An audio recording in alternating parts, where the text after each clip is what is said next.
ಶ್ರೀಕೃಷ್ಣಾಯ ನಮಃ. ವಸುದೇವಸುತಂ ದೇವಂ ಕಂಸಚಾಣೂರಮರ್ದನಂ ದೇವಕೀ ಪರಮಾನಂದಂ ಕೃಷ್ಣಂ ವಂದೇ ಜಗದ್ಗುರುಂ.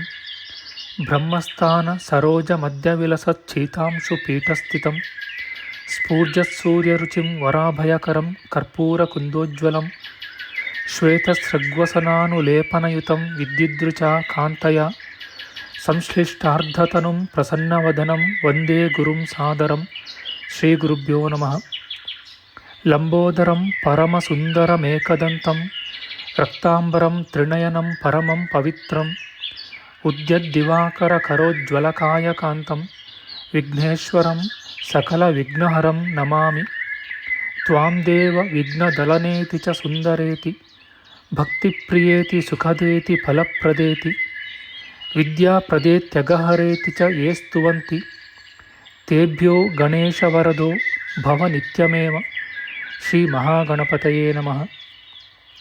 ಯಾ ಕುಂದೇಂದು ತುಷಾರಹಾರಧವಳ ಯಾ ಶುಭ್ರವಸ್ತ್ರಾವೃತ ಯಾ ವೀಣಾ ವರದಂಡಮಂಡಿತಕರ ಯಾ ಶ್ವೇತಪದ್ಮಾಸನ ಯಾ ಬ್ರಹ್ಮಾಚ್ಯುತ ಶಂಕರ ಪ್ರಭೃತಿಭಿಃ ದೇವೈಃ ಸದಾ ವಂದಿತಾ ಸಾ ಮಾಂ ಪಾತು ಸರಸ್ವತೀ ಭಗವತಿ ನಿಶ್ಶೇಷಜಾಡ್ಯಾಪಃ.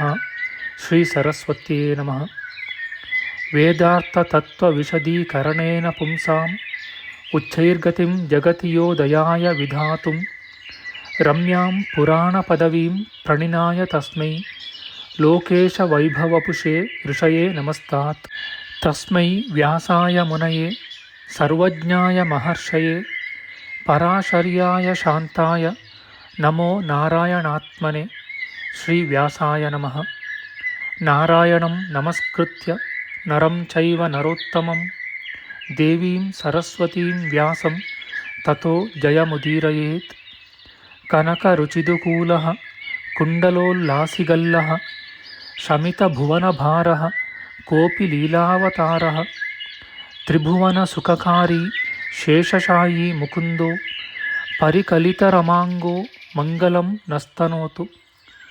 ನಮಾಮಿ ಗೋವಿಂದ ಪದಾರವಿಂದಂ ಸದೇಂದಿರಾನಂದನಮುತ್ತಮಾಡ್ಯಂ ಜಗಜ್ಜನಾನಾಂ ಹೃದಯ ಸನ್ನಿವಿಷ್ಟಂ ಮಹಾಜನೈಕಾಯನಮುತ್ತಮೋತ್ತಮಂ.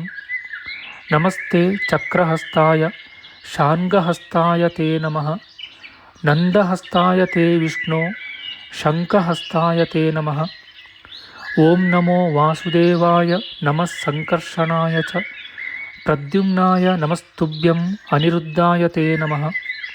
ಪಾತಾಲಾದುತ್ಪತಿಷ್ಣೋರ್ಮಕರವಸತಯೋ ಯಸ್ಯ ಪುಚ್ಛಾಭಿಘಾತಾ ಧೂರ್ಧ್ವಂ ಬ್ರಹ್ಮಾಂಡಖಂಡ ವ್ಯತಿಕರವಿಹಿತ ವ್ಯತ್ಯಯೇ ನಾಪತಂತಿ.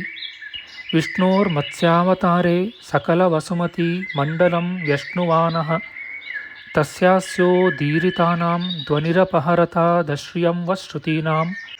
ಶ್ರೀ ಮತ್ಸ್ಯರೂಪಿ ಪರಮಾತ್ಮನೇ ನಮಃ. ಪ್ರಿಯ ಬಾಂಧವರೇ, ನಮ್ಮ ಈ ಶ್ರೀ ಲಾಲೀಕೃಷ್ಣ ಚಾನಲ್ಗೆ ಸ್ವಾಗತ. ಇಂದಿನ ವಿಡಿಯೋದಲ್ಲಿ ನಾವು ಶ್ರೀ ಮತ್ಸ್ಯ ಮಹಾಪುರಾಣದ 125ನೆಯ ಅಧ್ಯಾಯವಾದ ಖಗೋಳ ವರ್ಣನ, ಸೂರ್ಯ ಚಂದ್ರರ ಸಂಚಾರಕ್ರಮ, ಮೇಘ ಪ್ರಭೇದಗಳು, ಸೂರ್ಯನ ರಥದ ಸ್ವರೂಪ, ಧ್ರುವ ಮಂಡಲದ ವರ್ಣನೆಯ ವಿಚಾರ ಮಾಡೋಣ. ಶ್ರೀಕೃಷ್ಣಾಯ ನಮಃ. ಸೂತ ಪುರಾಣಿಕನು ಹೇಳುತ್ತಾನೆ, ರೋಮಾಂಚನವನ್ನು ಹುಟ್ಟಿಸಿ ಆಶ್ಚರ್ಯವನ್ನುಂಟು ಮಾಡುವ ಚಂದ್ರ ಸೂರ್ಯಾದಿ ಗ್ರಹಗಳ ಸಂಚಾರ ವಿಧಾನವನ್ನು ಕೇಳಿ ಋಷಿಗಳು ಇಂತೆಂದರು. ಋಷಿಗಳು ಹೇಳುತ್ತಾರೆ, ಅಂತರಿಕ್ಷದಲ್ಲಿ ಈ ತೇಜೋಮಂಡಲಗಳೆಲ್ಲ ಸಂಚರಿಸುತ್ತಿರುವುದು ಹೇಗೆ? ಅವು ಒಟ್ಟೊಟ್ಟಾಗಿ ಗುಂಪು ಸೇರದಂತೆ ತಮ್ಮ ತಮ್ಮ ಪಥದಲ್ಲಿಯೇ ತಿರುಗುವುದು ಹೇಗೆ? ಅವು ತಾವಾಗಿಯೇ ಚಲಿಸುತ್ತವೆಯೋ ಇಲ್ಲವೇ ಇನ್ನಾರಾದರೂ ಅವುಗಳ ಸಂಚಾರಕ್ಕೆ ನಿಮಿತ್ತವಾಗಿದ್ದಾರೆಯೋ? ಇದೆಲ್ಲವನ್ನೂ ತಿಳಿದುಕೊಳ್ಳಬೇಕೆಂದು ಅಪೇಕ್ಷಿಸುತ್ತೇವೆ.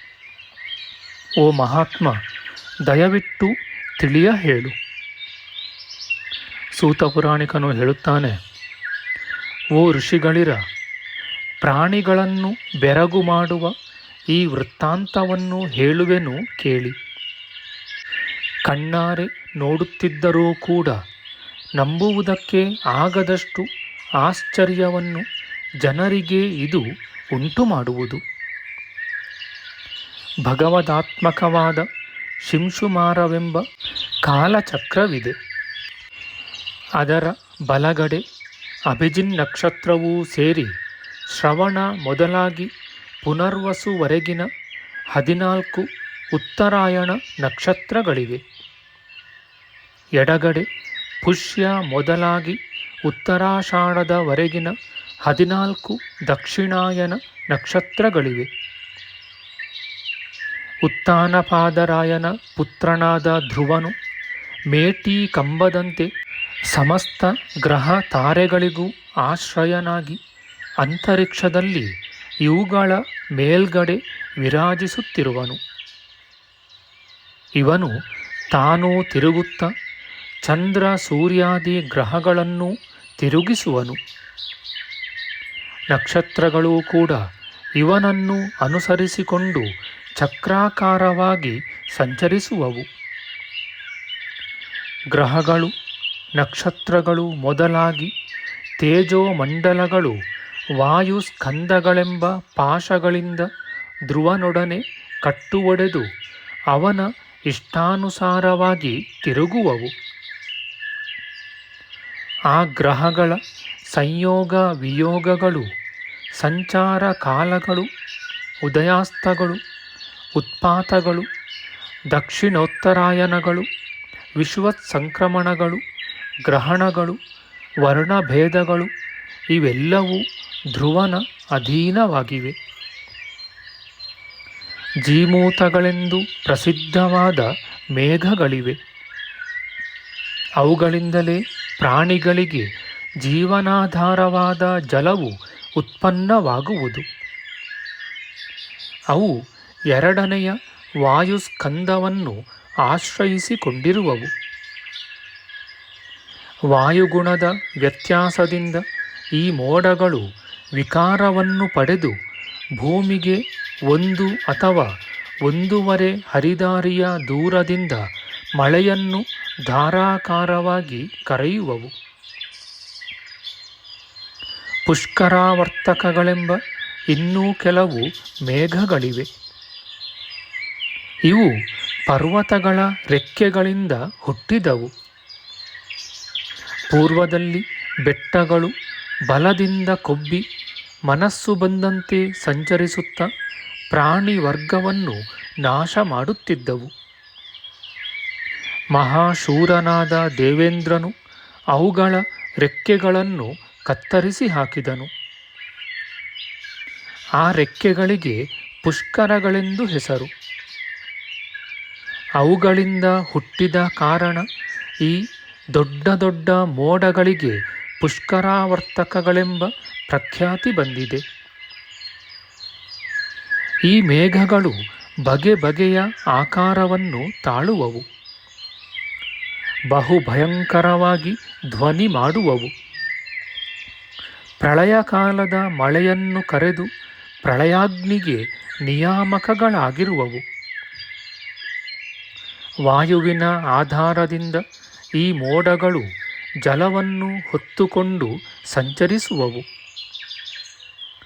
ಇವು ಪ್ರಳಯವನ್ನು ಉಂಟುಮಾಡಲು ಸಹಕಾರಿಗಳಾಗಿವೆ.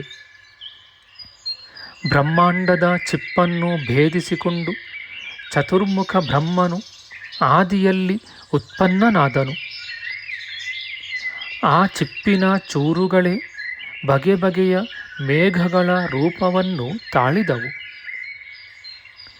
ಎಲ್ಲ ವಿಧವಾದ ಮೇಘಗಳು ಹಬೆಯಿಂದ ಪುಷ್ಟಿಯನ್ನು ಪಡೆಯುವವು. ಗಜಗಳು, ಪರ್ವತಗಳು, ಮೇಘಗಳು ಮತ್ತು ಸರ್ಪಗಳು ಇವುಗಳ ಮೂಲಕುಲವು ಒಂದೇ. ಬಳಿಕ ಅದು ಇಬ್ಬಾಗವಾಯಿತು. ಇವು ಉತ್ಪನ್ನವಾದುದು ಜಲದಿಂದ. ಮೋಡಗಳಲ್ಲಿ ಪರ್ಜನ್ಯವೆಂಬವು, ಗಜಗಳಲ್ಲಿ 4 ದಿಗ್ಗಜಗಳು ಶ್ರೇಷ್ಠವಾದವು. ಮೋಡಗಳು, ದಿಗ್ಗಜಗಳು ಹೇಮಂತ ಋತುವಿನಲ್ಲಿ ಶೈತ್ಯದಿಂದ ಉತ್ಪನ್ನವಾದ ಮಂಜಿನ ಮಳೆಯನ್ನು ಸುರಿಸುತ್ತವೆ. ಅದರಿಂದ ಪ್ರಾಣಿಗಳ ಆಹಾರ ವಸ್ತುಗಳು ವಿಶೇಷವಾಗಿ ವೃದ್ಧಿಯಾಗುವವು. ವಾಯುಸ್ಕಂದದಲ್ಲಿ 6ನೆಯದಕ್ಕೆ ಪರಿವಹವೆಂದು ಹೆಸರು. ಅದು ಅವುಗಳಲ್ಲೆಲ್ಲ ಬಹು ಮುಖ್ಯವಾದುದು. ಅಮೃತ ಸಮಾನವಾದ ದಿವ್ಯ ಜಲದಿಂದ ಪೂರ್ಣವಾಗಿ ತ್ರಿಪಥಗಾಮಿನಿಯೆಂಬ ಪ್ರಸಿದ್ಧಿಯನ್ನು ಪಡೆದು ಬಹು ಪುಣ್ಯಕರವೆಂದೆನಿಸಿದ ಆಕಾಶ ಗಂಗಾ ನದಿಯನ್ನು ಧರಿಸತಕ್ಕುದು ಈ ವಾಯುವೆ. ಅಲೆಗಳ ಬಡಿತದಿಂದ ಈ ನದಿಯ ನೀರು ಮುಂದೆ ನುಗ್ಗಿ ಬರಲು ದಿಗ್ಗಜಗಳು ತಮ್ಮ ಉದ್ದವಾದ ಸೊಂಡಿಲುಗಳಿಂದ ಅದನ್ನು ಭೂಮಿಗೆ ಎರಚುತ್ತವೆ. ಅದೇ ಮಂಜು. ಮೇರು ಪರ್ವತಕ್ಕೆ ದಕ್ಷಿಣದಲ್ಲಿ ಹೇಮಕೂಟವೆಂಬ ಪರ್ವತವಿದೆ. ಇದರ ದಕ್ಷಿಣಕ್ಕೂ ಹಿಮವತ್ ಪರ್ವತದ ಉತ್ತರಕ್ಕೂ ಸೇರಿದಂಥ ಪುಂಡ್ರವೆಂಬ ಸುಪ್ರಸಿದ್ಧವಾದ ಪ್ರದೇಶವಿದೆ. ಪೂರ್ವದಲ್ಲಿ ಹೇಳಿದಂತೆ ಮಳೆಯು ಈ ಪ್ರಾಂತದಲ್ಲಿ ವಿಶೇಷವಾಗಿ ಬಿದ್ದು ಅದನ್ನು ಸುಸಮೃದ್ಧವಾಗಿ ಮಾಡುತ್ತದೆ. ಮಂಜು ತುಂಬಿದ ಆ ಪ್ರದೇಶದಿಂದ ವಾಯುವು ಹಿಮವನ್ನು ಹೊತ್ತುಕೊಂಡು ಮಹಾವೇಗದಿಂದ ಹಿಮವತ್ ಪರ್ವತದ ಮೇಲೆ ಬೇಕಾದಷ್ಟು ಮಳೆಗೆರೆಯುತ್ತದೆ. ಬಳಿಕ ಉಳಿದ ಜಲಾಂಶವನ್ನು ಎತ್ತಿಕೊಂಡು ಆ ಮಹಾಗಿರಿಯನ್ನು ದಾಟಿ ಭಾರತ ವರ್ಷಕ್ಕೆ ಬರುತ್ತದೆ. ಪ್ರಾಣಿಗಳ ಏಳಿಗೆಗೆ ಈ 2 ವಿಧವಾದ ಮಳೆಗಳು ಸಮೃದ್ಧಿಯಾಗಿ ಆಗುವುದು ಅವಶ್ಯಕ. ಮೇಘಗಳ ಪ್ರಭೇದವನ್ನು, ಅವುಗಳಿಂದ ಆಗುವ ಲೋಕ ತೃಪ್ತಿಯನ್ನು ಸಂಪೂರ್ಣವಾಗಿ ಹೇಳಿದಂತಾಯಿತು. ಮಳೆಯ ಉತ್ಪತ್ತಿಗೆ ಸೂರ್ಯನೇ ಮುಖ್ಯ ಕಾರಣವೆಂದು ಅರಿಯಬೇಕು. ಮಳೆ, ಸೆಕೆ, ಮಂಜು, ರಾತ್ರಿ, ಸಂಜೆ, ದಿನ, ಶುಭಾಶುಭ ಫಲಗಳು ಇವೆಲ್ಲವೂ ಧ್ರುವನಿಂದಲೇ ಉಂಟಾಗುವವು. ಧ್ರುವನ ಆಧಾರದಿಂದ ಆಯಾಯ ಸ್ಥಳದಲ್ಲಿ ನಿಂತಿರುವ ನೀರನ್ನು ಸೂರ್ಯನು ಗ್ರಹಿಸುತ್ತಾನೆ. ಚರಾಚರಾತ್ಮಕವಾದ ಸಕಲ ಜೀವರಾಶಿಗಳ ಶರೀರದಲ್ಲಿಯೂ ಜಲಾಂಶವಿದೆ.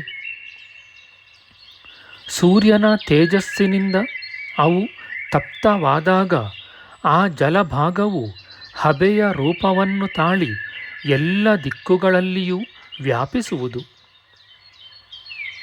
ಅದರಿಂದ ಮೋಡಗಳು ಹುಟ್ಟಿ ಅಂತರಿಕ್ಷದಲ್ಲಿ ತೇಲಾಡುವವು. ಸೂರ್ಯನು ಸಕಲ ಲೋಕಗಳಲ್ಲಿರುವ ಜಲವನ್ನು ತನ್ನ ಕಿರಣಗಳ ತೇಜಸ್ಸಿನಿಂದ ಆಕರ್ಷಿಸುವನು. ಸೂರ್ಯನ ಕಿರಣಗಳು ವಾಯುವಿನ ಸಂಯೋಗದಿಂದ ಸಮುದ್ರದ ನೀರನ್ನು ಹಬೆಯ ರೂಪವಾಗಿ ಒಯ್ಯುವವು. ಬಳಿಕ ಅಂತರಿಕ್ಷದಲ್ಲಿ ಸಂಚರಿಸುತ್ತಿರುವ ಸೂರ್ಯನು ಋತುಧರ್ಮವನ್ನು ಅನುಸರಿಸಿ ಶುಭ್ರವಾದ ತನ್ನ ರಶ್ಮಿಗಳಿಂದ ಮೇಘಗಳಲ್ಲಿರುವ ನಿರ್ಮಲವಾದ ನೀರನ್ನು ಕೆಳಕ್ಕೆ ಬೀಳದಂತೆ ತಡೆಯುವನು. ಗಾಳಿಯು ಬೀಸಿದಾಗ ಮೋಡಗಳಲ್ಲಿದ್ದ ನೀರು ನೆಲಕ್ಕೆ ಬೀಳುತ್ತದೆ. ಸಕಲ ಜೀವಜಂತುಗಳ ಹಿತಕ್ಕೋಸ್ಕರವಾಗಿ 6 ತಿಂಗಳು ಮಳೆ ಬೀಳುವುದು. ಗುಡುಗು ವಾಯುವಿನಿಂದಲೂ ಮಿಂಚು ಅಗ್ನಿಯಿಂದಲೂ ಉತ್ಪನ್ನವಾಗುವವು. ಸೇಚನಾರ್ಥಕವಾದ ಮಿಹಿಧಾತುವಿನಿಂದ ಮೇಘವೆಂಬ ಶಬ್ದವು ಹುಟ್ಟಿದೆ. ಸೇಚನವೆಂದರೆ ನೀರೆರೆಯುವುದು ಎಂದು ಅರ್ಥ. ಮೋಡವು ತನ್ನಲ್ಲಿರುವ ನೀರನ್ನು ಸುರಿಸುವುದರಿಂದ ಅದಕ್ಕೆ ಮೇಘವೆಂಬ ಹೆಸರು ಸಲ್ಲುತ್ತದೆ. ಮೋಡದಿಂದ ನೀರು ಅಕಾಲದಲ್ಲಿ ಭ್ರಂಶವಾಗದೆ ಎಂದರೆ ಸುರಿಯದೇ ಇರುವುದರಿಂದ ಅದಕ್ಕೆ ಅಭ್ರವೆಂದು ಹೆಸರಿದೆ. ಭ್ರಂಶ್ ಧಾತುವು ನ ಎಂಬ ನಿಪಾತದೊಡನೆ ಸೇರಿ ಈ ರೂಪವು ಹುಟ್ಟಿದೆ. ಧ್ರುವನ ಆಧಾರದಿಂದ ಸಂಚರಿಸುವ ಸೂರ್ಯನು ಮಳೆಯ ಉತ್ಪತ್ತಿಗೆ ಮುಖ್ಯ ಕಾರಣವಾಗಿದ್ದಾನೆ. ಧ್ರುವನಿಂದ ನಿಯಮಿತವಾದ ವಾಯುವು ಮಳೆಯು ನಿಲ್ಲುವಂತೆ ಮಾಡುತ್ತದೆ. ವೃಷ್ಟಿ ಪ್ರತಿಬಂಧ ರೂಪವಾದ ಈ ಕಾರ್ಯವು ಮುಗಿದ ಬಳಿಕ ಅದು ಸೂರ್ಯನಿಂದ ನಕ್ಷತ್ರ ಮಂಡಲದ ಕಡೆಗೆ ಸಂಚರಿಸುವುದು. ನಕ್ಷತ್ರ ಮಂಡಲದ ಸಂಚಾರಕ್ಕೆ ಸಹಕಾರಿಯಾದ ಆ ವಾಯುಪಾಶವು ಅಲ್ಲಿಂದ ಪುನಃ ಧ್ರುವನ ಅಧಿಕಾರಕ್ಕೊಳಗಾಗಿರುವ ಸೂರ್ಯನನ್ನೇ ಸೇರುವುದು. ಇನ್ನು ಮುಂದೆ ಸೂರ್ಯನ ರಥದ ಸನ್ನಿವೇಶವನ್ನು ಹೇಳುವೆನು. ಸೂರ್ಯನ ತೇರಿಗೆ ಒಂದೇ ಚಕ್ರವಿರುವುದು. ಅದಕ್ಕೆ ಅರೆಗಾಲುಗಳು 5, ನಾಭಿಗಳು 3. ಅದು ಸುವರ್ಣಮಯವಾಗಿ ತೆಳುವಾದ 8 ಸುತ್ತು ಪಟ್ಟಿಗಳಿಂದಲೂ 1 ಪಟ್ಟೆಯಿಂದಲೂ ಕೂಡಿ ಚಲಿಸುತ್ತಿರುವುದು. ರಥದ ಒಳಭಾಗವು 1,00,000 ಯೋಜನ ಉದ್ದವಾಗಿಯೂ ಅಷ್ಟೇ ಅಗಲವಾಗಿಯೂ ಇದೆ. ಮೂಕಿಯ ಮರದ ಅಳತೆ ಇದರ 2ರಷ್ಟಾಗುವುದು. ಸುವರ್ಣಮಯವಾದ ಆ ದಿವ್ಯ ರಥವನ್ನು ಬ್ರಹ್ಮದೇವನು ದೇವತೆಗಳ ಮತ್ತು ಸಕಲ ಲೋಕಗಳ ಪ್ರಯೋಜನಕ್ಕೋಸ್ಕರ ನಿರ್ಮಿಸಿದನು. ಅದಕ್ಕೆ ಹೂಡಿರುವ ಕುದುರೆಗಳು ವಾಯುವಿನಂತೆ ಹೋಗಬಲ್ಲವು. ಆ ತೇರಿನ ಸಂಚಾರಕ್ಕೆ ವಿಘ್ನಗಳ ಸಂಬಂಧವೇ ಇರದು. ಗಾಯತ್ರಿ ಮೊದಲಾದ ಛಂದಸ್ಸುಗಳು ಕುದುರೆಗಳ ರೂಪವನ್ನು ಧರಿಸಿ ಆಯಾ ಸ್ಥಾನಗಳಲ್ಲಿ ಸನ್ನದ್ಧವಾಗಿವೆ. ಆ ರಥವು ವರುಣನ ರಥವನ್ನು ಲಕ್ಷಣಗಳಲ್ಲಿ ಹೋಲುವುದು. ಸೂರ್ಯನು ಆ ತೇರಿನಲ್ಲಿ ಕುಳಿತು ಪ್ರತಿದಿನವೂ ಅಂತರಿಕ್ಷದಲ್ಲಿ ಸಂಚರಿಸುತ್ತಾನೆ.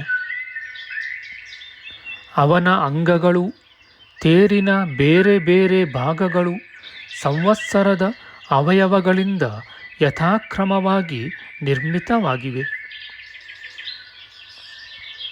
ಒಂದೇ ಚಕ್ರವುಳ್ಳ ಆ ಸೂರ್ಯನ ತೇರಿಗೆ ಅಹಸ್ಸೆ ನಾಭಿ ಎಂದು ಪ್ರಸಿದ್ಧವಾಗಿದೆ. ಸಂವತ್ಸರಗಳು ಅದರ ಅರೆಗಾಲುಗಳು. ರಾತ್ರಿಯು ಅದರ ಮುಸುಕು. ಧರ್ಮವು ಮೇಲೆ ಹಾರಾಡುವ ಬಾವುಟ. ಯುಗಗಳು ಅಚ್ಚಿನ ತುದಿಗಳು. ಕಲೆಗಳು ಕುದುರೆಗಳ ಕೆನೆತದ ಸದ್ದು. ದಿಕ್ಕುಗಳು ಘೇಣ ಎಂಬ ದೀರ್ಘದಂಡ.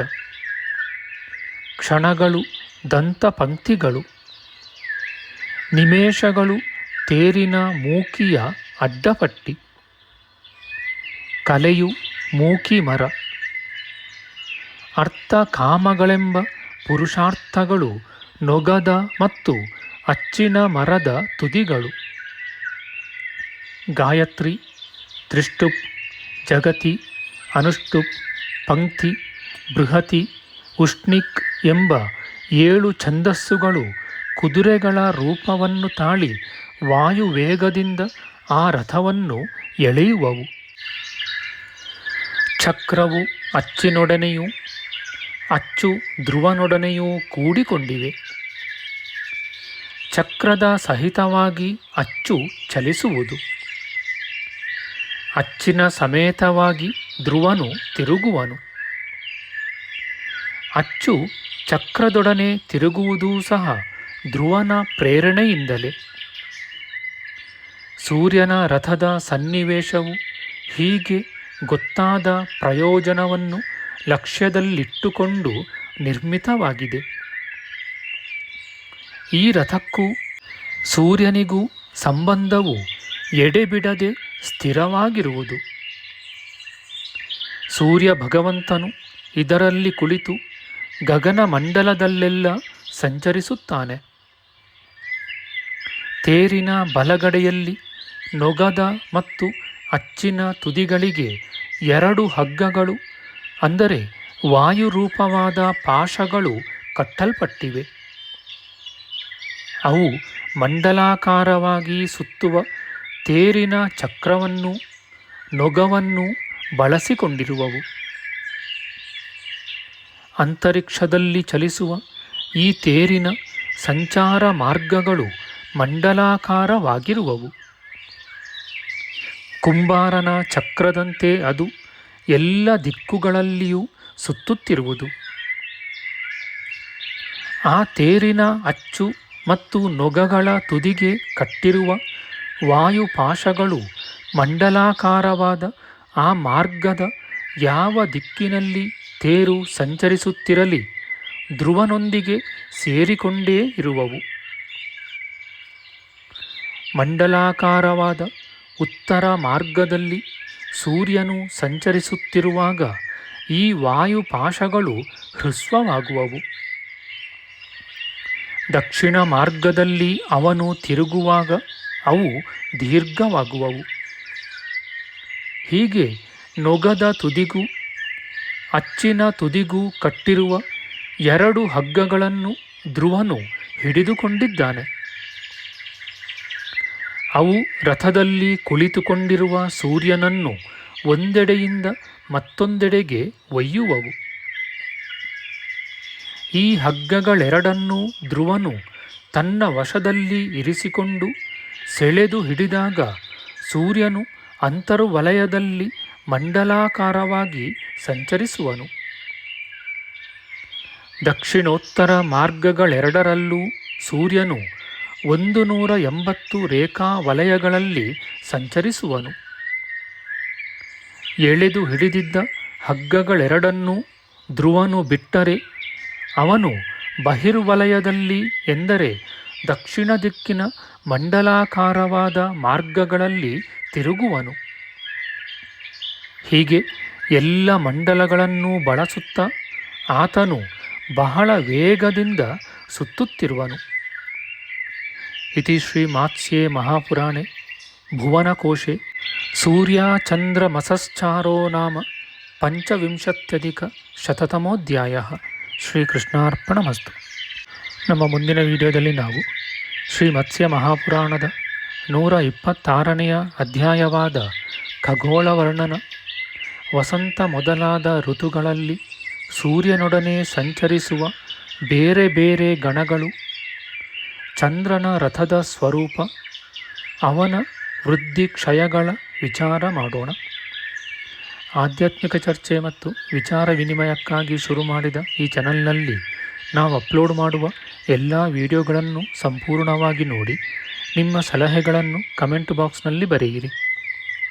ದಯವಿಟ್ಟು ಈ ಚಾನಲ್ಗೆ ಸಬ್ಸ್ಕ್ರೈಬ್ ಮಾಡಿ ಹಾಗೂ ಬೆಲ್ ಬಟನ್ ಒತ್ತಿ ನಾವು ಹಾಕುವ ಎಲ್ಲ ವಿಡಿಯೋಗಳನ್ನು ನೋಡಿ ಪ್ರೋತ್ಸಾಹಿಸಿ. ಕೃಷ್ಣಂ ನಾರಾಯಣಂ ವಂದೇ, ಕೃಷ್ಣಂ ವಂದೇ ವ್ರಜಪ್ರಿಯಂ, ಕೃಷ್ಣಂ ದ್ವೈಪಾಯನಂ ವಂದೇ, ಕೃಷ್ಣಂ ವಂದೇ ಪೃಥಾಸುತಂ. ಶ್ರೀಕೃಷ್ಣಾಯ ನಮಃ.